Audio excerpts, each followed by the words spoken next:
our assembly today is service forever. It is not an act, it is an attitude.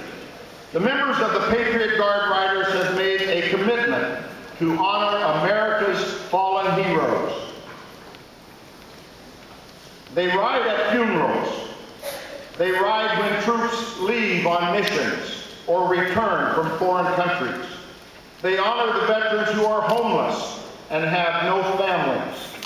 The Patriot Guard Riders organization started in Kansas in 2005 and have spread all across the United States, and now over 200,000 strong.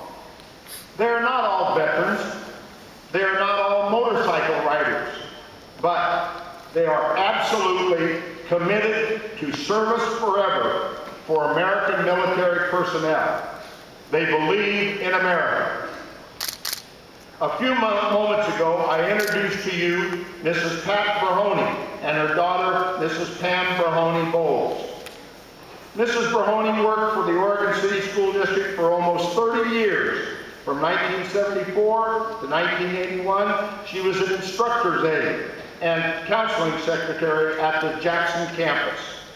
In 2000, she was at the Moss campus and was part of building this brand new high school.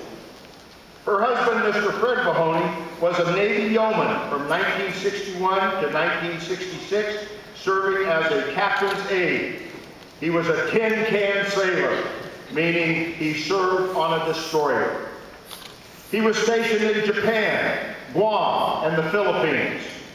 In 1965 in Vallejo, California, Pat and Fred met and were married.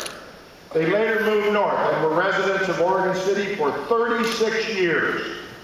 During those years, they were both very active in the community. While Pat worked in the school district, Fred was a meat cutter for Winco Foods. Fred was one of the first Patriot Guard Riders in Oregon.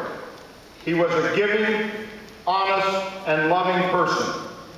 On September 10th, just 2 months ago today, Fred was on his way to join other Patriot Guard Riders for a funeral ceremony of a veteran at Willamette National Cemetery. There was a collision with a car, and Fred was pronounced dead at the scene of the accident. The next part of our assembly is in honor of Mr. Fred Brehony.